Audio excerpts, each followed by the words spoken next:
Ini asisten seperti apa, Pak? Ya kita tunggu aja. Kalau Saya percaya pada kredibilitas Pak. Jadi apapun keputusannya nanti kita tunggu. Majelis Kehormatan Mahkamah Konstitusi memutuskan, menyatakan hakim terlapor terbukti melakukan pelanggaran berat. 2. Menjatuhkan sanksi pemberhentian dari jabatan Ketua Mahkamah Konstitusi kepada hakim terlapor. Anwar Usman dipecat. Keputusan MK membuat pencalonan Gibran jadi cawapres cacat hukum dan etik. Wowo nyesel usung sulung Jokowi. Nanti selesai Pak Sekjen ya sama Pak Gubernur Murudwan. Ya, Dapat teguran lisan Mas terkait putusan Anwar Usman MK. Mas. Saya ngikuti aja itu. Kalau putusannya itu banyak hakim MK yang melanggar etik, kan MK jadi kehilangan kehormatan. Halo, dengar suara Jijil lagi di channel Redaksi Jurnal. Anwar Usman dinyatakan melakukan pelanggaran berat terhadap kode etik Hakim Konstitusi dalam uji materi perkara bernomor 90-PUU-21-2023 tentang syarat usia Capres dan Cawapres. Atas pelanggaran itu, Anwar diberhentikan dari jabatannya sebagai Ketua Mahkamah Konstitusi.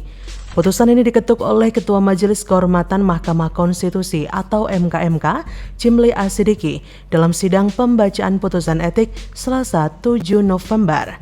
Kufron Mabruri selaku Direktur Imparsial yang tergabung dalam Koalisi Masyarakat Sipil Kawal Pemilu Demokratis menilai keputusan MKMK menjadi tanda bahwa keputusan atas gugatan perkara nomor 90 mengalami cacat hukum secara prosedural dan substansial. Menurutnya, keputusan MKMK itu menegaskan bahwa benar kolusi dan nepotisme sangat kental terjadi dalam perkara keputusan MK nomor 90 yang dapat dikategorikan sebagai suatu bentuk kecurangan dalam proses pemilu. Majunya Gibran sebagai cawapres menurutnya tidak memiliki legitimasi hukum yang kuat dan dapat dipermasalahkan di masa yang akan datang. Putusan MKMK semakin membenarkan terjadinya ketidakadilan di masyarakat serta menunjukkan rusaknya sistem hukum di Indonesia. Memang jika diperhatikan perselingkuhan rezim dengan MK, adanya jurus invisible hand dan turut cawe-cawenya untuk mempengaruhi putusan memang tak bisa diingkari.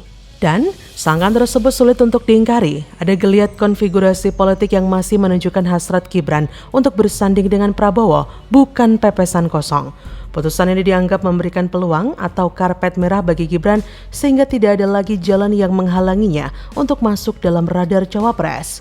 Dalam persidangan, argumentasi atau pertimbangan hukum yang dibuat oleh hakim hanya berisikan curhatan, bukan memberikan alasan hukum yang rasional dan logis.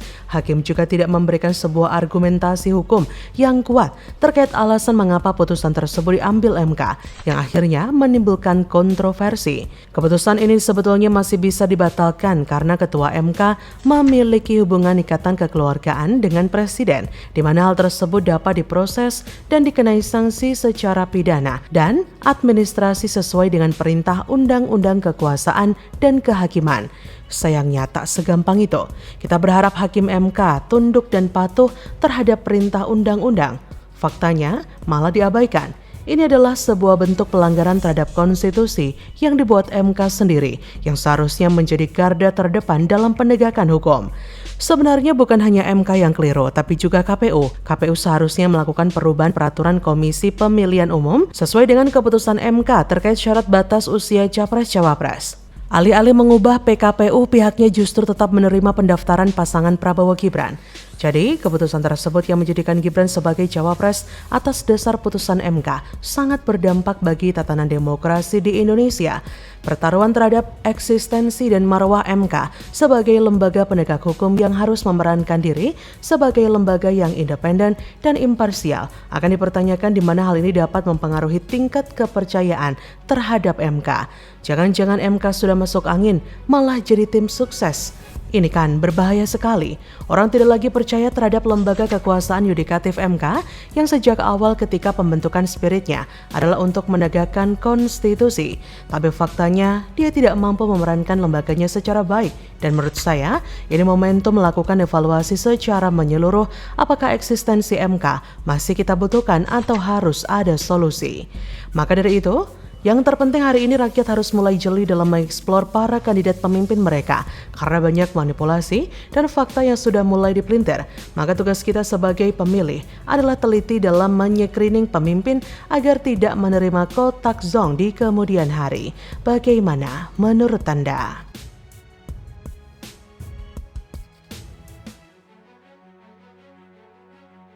Majunya Gibran Raka Buming sebagai calon wakil presiden merupakan praktek politik dinasti yang sedang dilakukan oleh Presiden Jokowi.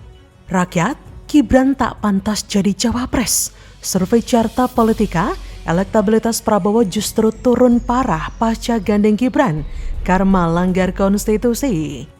Artinya ada korelasi linier dari data-data yang kita lihat dalam sosial media monitoring terkait dengan sentimen terhadap isu mahkamah keluarga atau isu politik dinasti. Ternyata betul bahwa keberadaan Mas Gibran di level persepsi itu menjadi bandul pemberat buat Pak Prabowo. Mas Wali Gibran Raka Buming Raka memang tidak dikenal sebagai orang yang ramah, apalagi merakyat. Malah sebaliknya, dia ini cenderung dinilai sebagai pemimpin muda yang sombong dan angkuh. Bicaranya seringkali nggak jelas dan membuat segala hal malah jadi mengambang, nggak ada kejelasan. Misalnya saja, soal posisinya di PDI Perjuangan. Halo, selamat datang di channel Redaksi Jurnal bersama JJ. Seperti dilansir dari laman kompas.com, Direktur Eksekutif Carta Politika Yunarto Wijaya berpandangan sosok bacawa pres Gibran Raka Buming Raka justru menjadi beban bagi baca pres Prabowo Subianto. Hal ini ia sampaikan berkaca dari elektabilitas Prabowo yang justru turun setelah mengumumkan Gibran sebagai bacawa pres yang akan mendampinginya pada Pilpres 2024. Kata Yunarto, pada 6 November, kita bisa lihat atau berspekulasi dan membuat hipotesa bahwa masuknya nama Mas Gibran sebagai cawapres malah menjadi liabilities, bukan menjadi aset. Yunarto menuturkan, berdasarkan survei pada 13-17 Oktober, elektabilitas Prabowo unggul dibanding Ganjar Pranowo secara head-to-head dengan selisih 9,8%, yaitu 49,4% berbanding 39,6%.